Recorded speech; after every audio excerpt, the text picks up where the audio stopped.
I'll be going over the top brushes that I use when I'm working in industry, just as an example that you don't need this wide eclectic mix of different unique custom brushes to make cool stuff.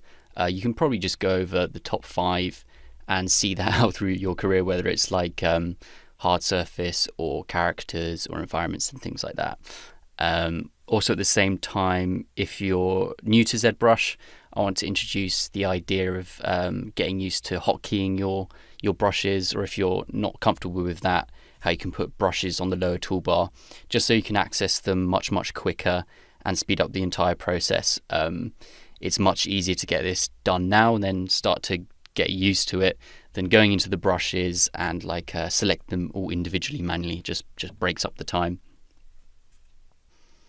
Say when you first start out making an object, as a beginner, you're probably used to coming to the top left, seeing your wide variety of brushes, selecting the ones you want, and then sort of like starting to maybe apply some clay, and then deciding to change the brush, coming back to the top left, and then trying to search it again.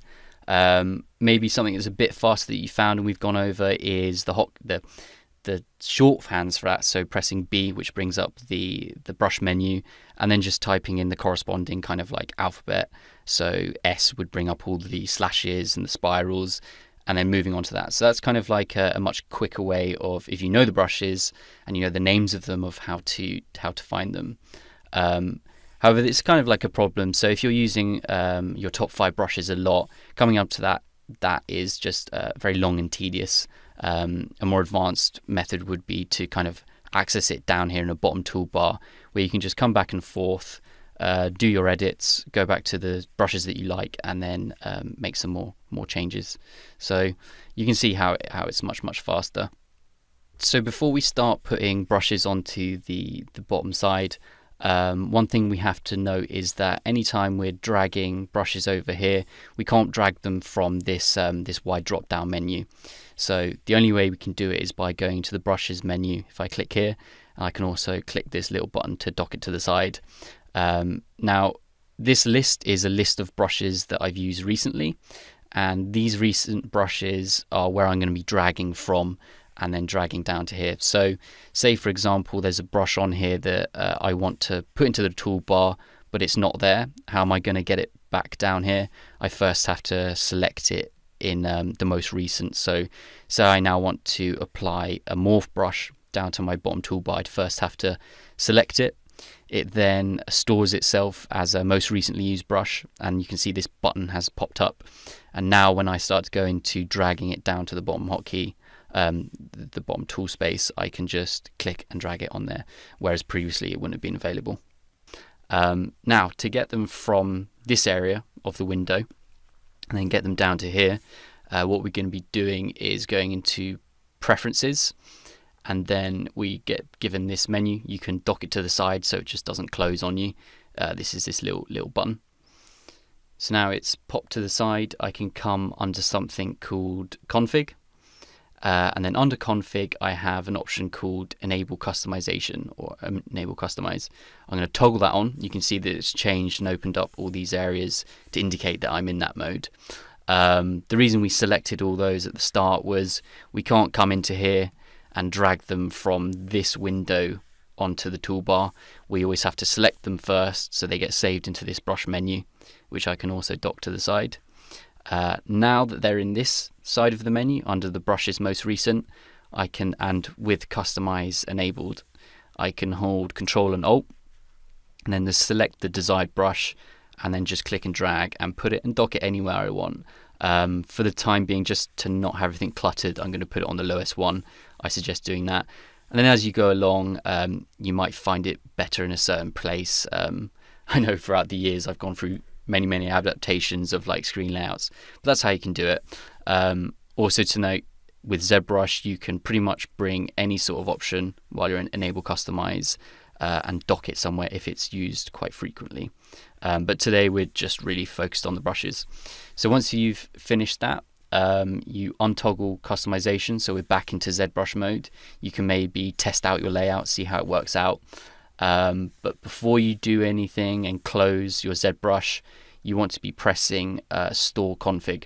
And what that's going to do is going to store this information in the startup file. So whenever you start up ZBrush again, you're going to have all these settings.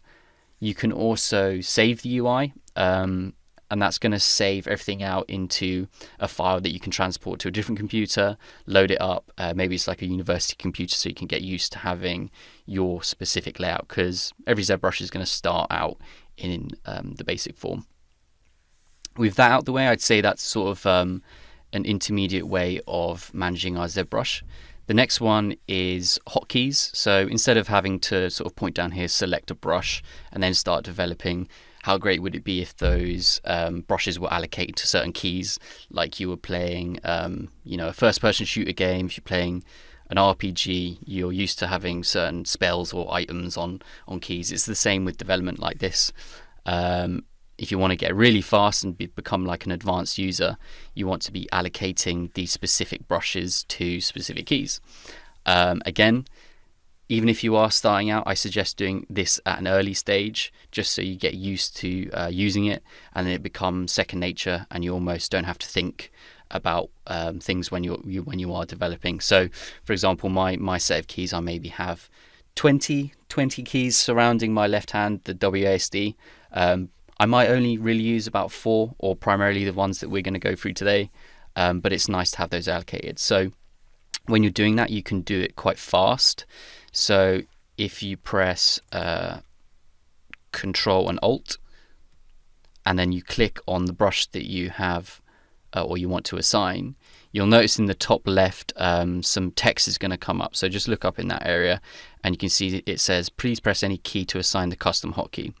So with standard selected, I might want to assign that to S, quite a simple one. And then it brings up this information. So sorry, this hotkey is already assigned to another interface, so that's because it is. If I was you, I'd discover what that key is and if it's necessary to you. So for example, I put all my keys on QWERTY, but however the QWE, they're already assigned to move functions up here. But I don't really use the move functions that much. I'm more likely to use brushes, so I just allocate my brushes onto that. So if you're happy with it overwriting and getting rid of the whole old hotkey, just press OK. And then I'm going to press cancel for the time being, but you would press OK. Then you can go through. Maybe you want to assign these from 1 to 10, for example. You just, again, hold Control Alt, click on it once, and then tap the key that you want that to be assigned to, and you might get a pop-up menu. Once that's all done, just to make sure, you want to again come under hotkeys and then press store. That's going to store it into the main file, so when you start up, it's going to load up all your hotkeys. And just like with the interfaces, you can save it as an actual file, transport it to a different computer, and then start to use those hotkeys that you're used to. So in my case, for example, I've got a set of UIs, I've got a set of brushes, and a set of hotkeys. I keep them on an online drive, so whatever workspace I go to, whether it's like a laptop or an industry or someone else's house, for example, I can just load those off the web and then put them and load them in via this load option. So that's kind of like the beginner, intermediate, and advanced ways of using brushes. To everyone, whether you're a beginner, I would say go straight to the end and get used to using hotkeys, or if not, get used to ones that you like using, and then once you've confirmed that it's something you use a lot, then assign it to a key that is close to kind of like your left hand.